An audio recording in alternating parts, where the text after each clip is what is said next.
Assalamualaikum warahmatullahi wabarakatuh. A'udzubillahi minasyaitonirrajim. Bismillahirrahmanirrahim. Alhamdulillahirabbil alamin. Wa bihi nasta'inu ala umuri dunya waddin. Allahumma shalli wa sallim wa barik ala sayyidina Muhammad wa ala ali sayyidina Muhammad. Alhamdulillahirabbil alamin. Anak-anak sekalian, sebelumnya saya perkenalkan, nama saya Hajarun Ni'am Hidayatul Arifin, dipanggil Pak Ni'am. Saya mengajar pendidikan agama Islam kelas 10, 11, dan 12. Dan pada kali ini kita akan belajar bersama-sama tentang iman kepada Allah Subhanahu wa Ta'ala dan Asmaul Husna. Yang pertama adalah bahwa kita itu sebagai orang Islam punya Tuhan Allah Subhanahu wa Ta'ala. Kewajiban kita yang pertama adalah mengimani, yaitu apakah iman itu? Al-iman. Nah, sekarang kita menginjak ke selanjutnya. Apa saja yang kita pelajari? Iman kepada Allah Subhanahu wa Ta'ala. Nanti kita akan mapping, terus kemudian akan membahas beberapa hal untuk pelajaran-pelajaran ke depan tentang iman kepada Allah Subhanahu wa Ta'ala. Nah, nanti ini kompetensi yang kita pelajari selama dua pertemuan ke depan terkait dengan iman kepada Allah Subhanahu wa Ta'ala, yaitu menjelaskan pengertian macam-macam sifat Allah, menjelaskan pengertian Asmaul Husna dan lain sebagainya. Intinya pada pelajaran ini adalah bagaimana kita mengenalkan Allah Subhanahu wa Ta'ala kepada kita semuanya ini, ya kan? Sebagaimana kita ketahui bersama bahwa hal-hal yang tidak bisa dilihat itu terkadang sulit dijelaskan. Contohnya adalah malaikat. Adakah yang tahu malaikat? Nah, tidak ada yang tahu kan?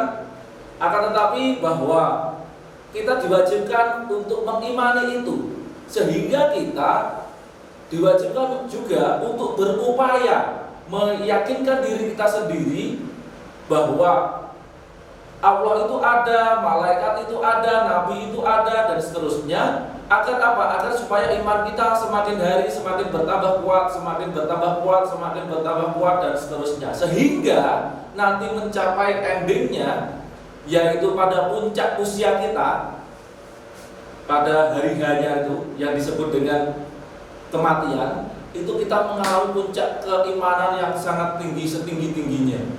Nah, sebagaimana yang diajarkan oleh Allah Subhanahu wa Ta'ala, yaitu selanjutnya kita bahas pengertian iman kepada Allah Subhanahu wa Ta'ala. Nah, iman kepada Allah Subhanahu wa Ta'ala, pengertiannya langsung saja.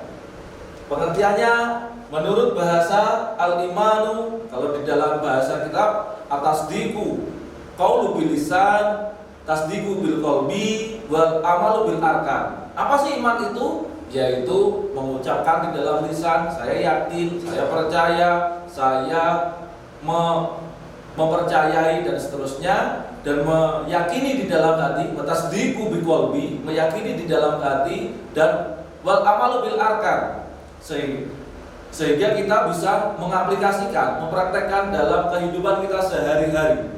Dimanapun kita berada, kita harus wajib beriman itu. Maka ini untuk bekal buat kalian semuanya. Besok ketika sudah lulus dari sini, ada yang kerja, ada yang kuliah, ada yang menikah dan sebagainya, pindah tempat dari satu tempat ke tempat yang lain, harus dipegang ini. Apa itu? Iman. Kita harus kenapa? Karena yang kita injak, yang kita tempati, buminya Allah Subhanahu wa Ta'ala. Yang kita tinggali juga tanahnya Allah Subhanahu wa Ta'ala. Yang kita hirup juga oksigennya Allah Subhanahu wa Ta'ala. Yang kita minum juga airnya Allah Subhanahu wa Ta'ala. Jadi dimanapun, kapanpun, tidak terbatas dimensi ruang dan waktu, keimanan itu terus menerus kontinu, harus tetap ada di dalam sanubari kita sampai kita meninggal dunia.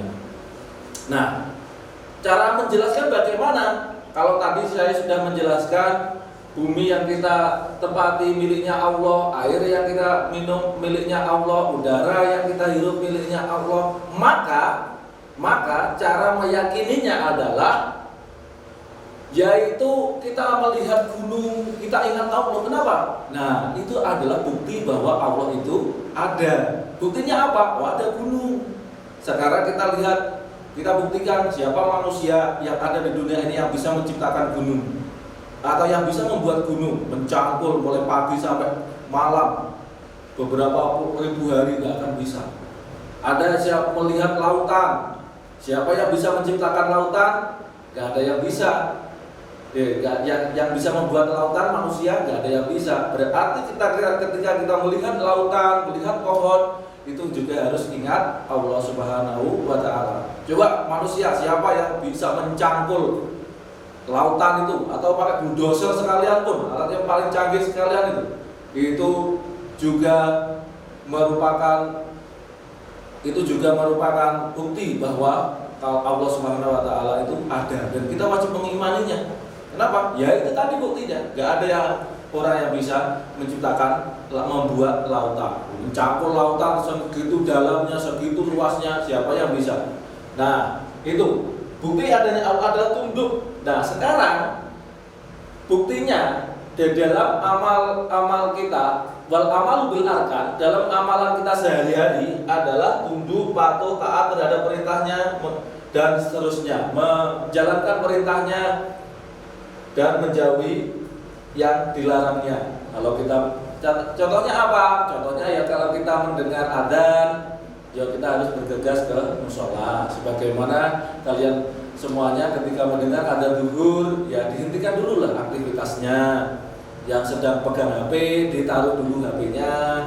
Yang sedang pegang makanan, ditaruh dulu makanannya. Kita berbondong-bondong ke musola. Ketika kita di rumah, ya kita mentaati apa yang diperintahkan oleh orang tua, disuruh bantu-bantu, disuruh bersih-bersih, ya kita lakukan. Itu adalah bukti bahwa kita itu beriman. Jadi sederhana saja sebenarnya iman itu dalam kehidupan sehari-hari kita itu, ya kan? Tidak boleh berkata kasar pada orang tua, ya kita nggak usah berkata, nggak usah marah terhadap orang tua kita, dan seterusnya. Biar apa? Biar kita itu iman kita, jadi kita belajar mengolah diri kita sendiri agar bagaimana keimanan kita itu agar terus menerus kontinu, semakin bertambah dan semakin bertambah. Itu saja pertemuan pertama yang kita lakukan.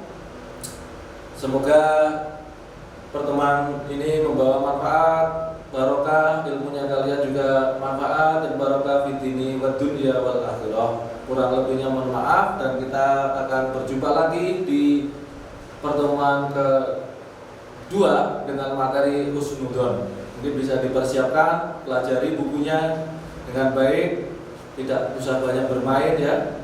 Nah, banyak belajar saja karena statusnya masih pelajar. Kurang lebihnya mohon maaf, saya akhiri. Wabillahi taufiq wal hidayah. Assalamualaikum warahmatullahi wabarakatuh.